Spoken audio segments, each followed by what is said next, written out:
It was round about in May where we started investigating an exhibition of life-size animatronic dinosaurs, a show that was supposed to take place here in Cape Town, but it was postponed and people were struggling to get refunds for the tickets they had purchased. In fact, this event in June had no permitting from the city of Cape Town. We had asked the city, and the city then got back to us saying that they'd not even heard of the Dinosaur Expo.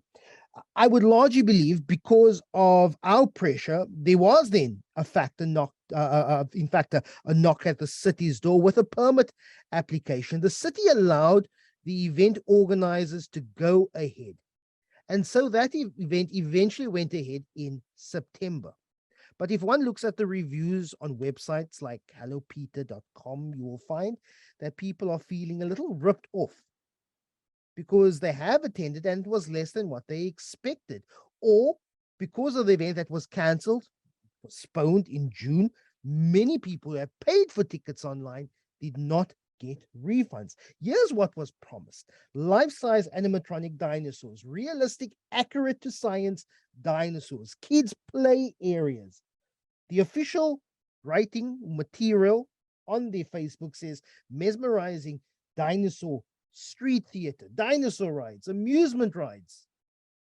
They offered people the world. That's according to the online material. We've had consumer commissions and consumer activists in various countries up in arms of an organization that largely sees itself centered here in South Africa, but has tentacles around the world. Let's go to Sandra Otto first. She is the Commissioner for Consumer Affairs in Darwin, Australia. I've spoken to her about this issue before. She says they were building up a dossier against the organizers of this event. Sandra, thanks so much for joining us all the way in Darwin. We spoke to you a couple of months ago. Thezi, thanks so much for joining us. Also spoke to you recently about this issue. You said that you had received a handful of complaints that you were investigating. How far is your investigation? We had given that a first stand wherein we have referred them for mediation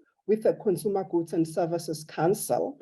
And it has been 30 days. We had followed up with them. Actually, I think it's the 29th day for now, wherein we wanted to ascertain from the supplier what is it that they were going to do with the 3 complaints that we have already received, wherein complainants actually asked for refunds because they did not want to attend the sessions that they had booked. But for now, all that we have received is just a runaround wherein they just promised that they would refund, and up to so far, we haven't received that.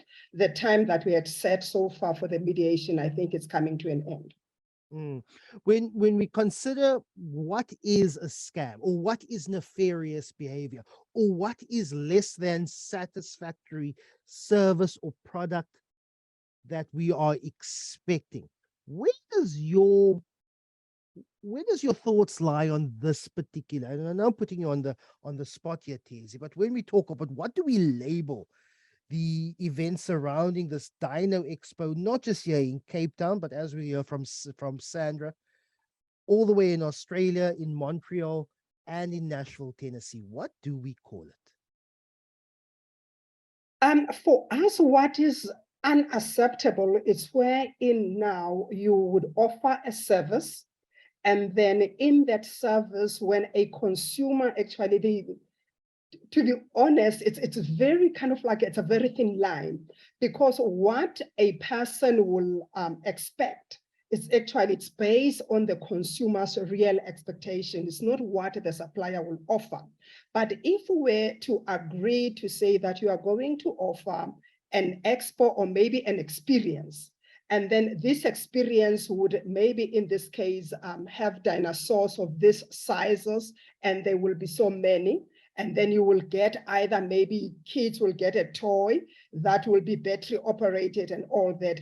And then with certain specifications. If at the end of the day, consumers or the supplier, the consumer doesn't get what has been specified, that is less acceptable. But in the ordinary conduct, when we are talking about this, wherein you set a date, and on the date on which you are supposed to be delivering, then you cannot deliver, then I, as a consumer, because I have set this date aside, then if you cancel as a supplier, then I'm entitled to a refund. But if that refund is not coming forth, that's where in the violation comes in, not where in there's an expectation that there's still going to be a delivery. But in this case, I've made an election.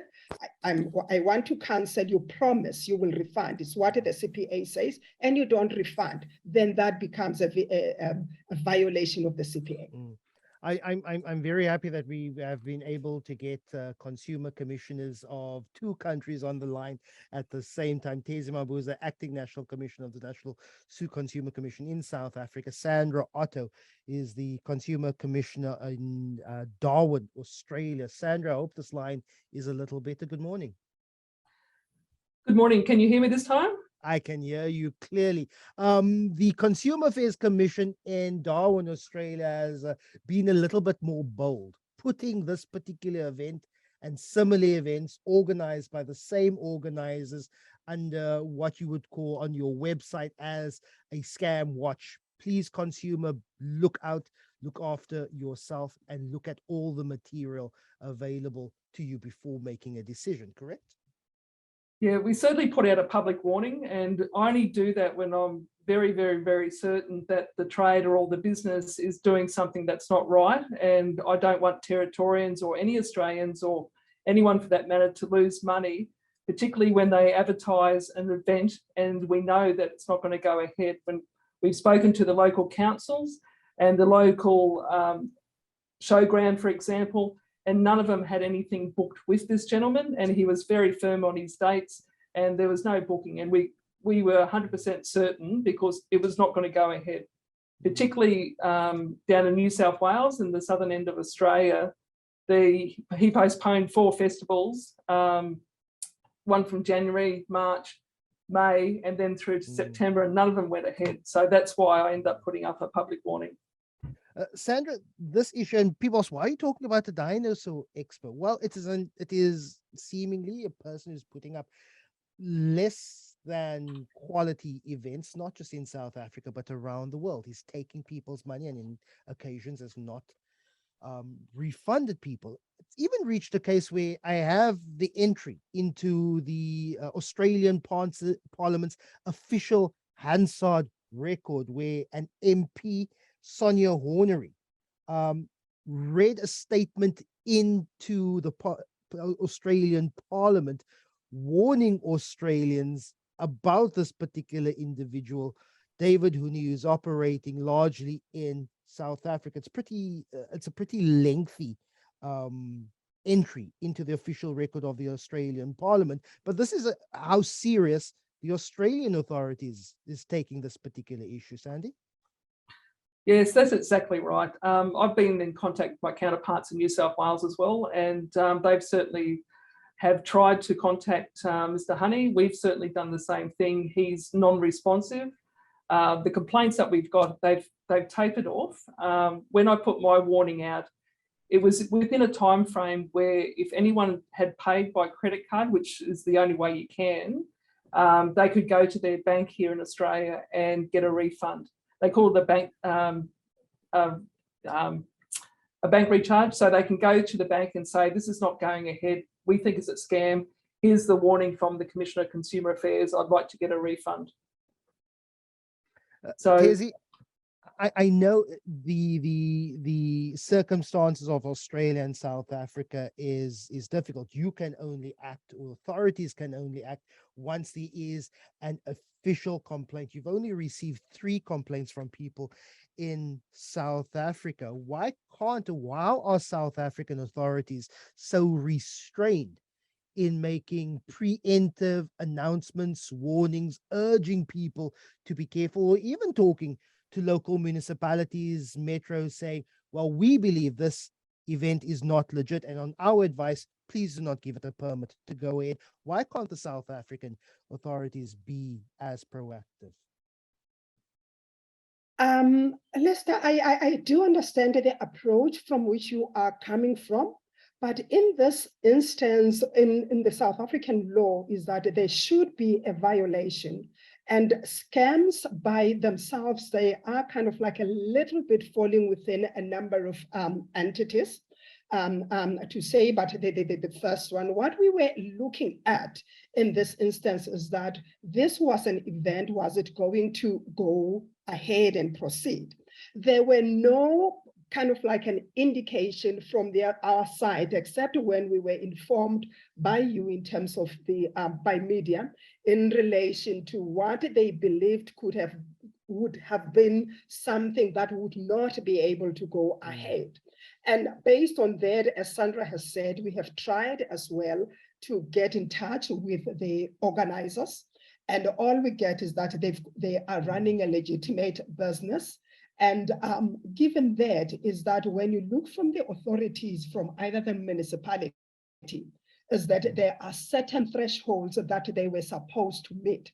And those thresholds in relation to the number of consumers, or maybe the event itself, is that if the event was supposed to be a public event and then meet the municipal bylaws, was supposed to have either exceed a certain number of entrants, or maybe certain number of people that would go into that event. So what this maybe supplier would do is to just go below the radar and say, if my expo will attract, let's say, 100 people instead of 1,000, then I can proceed. I don't need the municipal provisions to really do that.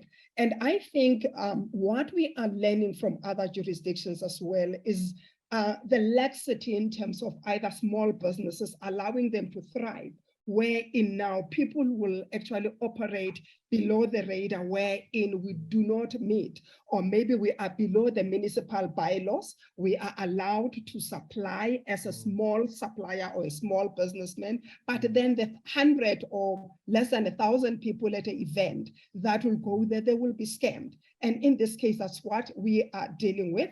But then from also the issue of the reasonable suspicion thereof, as well as from our side, as the people that are supposed to be protecting consumers, is except that if we have complaints or there is that reasonable suspicion to say it's not going to go ahead. But if we are not certain, it really becomes very difficult. And I'm sure we are learning a lot from this business. Sandra, very quickly, it's official complaints in Australia. It's raised concern with even parliamentarians. Any thoughts on criminal complaints yet?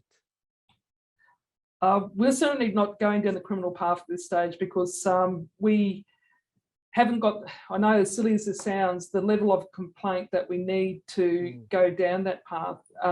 We've certainly had numerous comments on our Facebook page saying that, you know, they'd purchased a ticket. Everyone said, go and get a chargeback from the bank.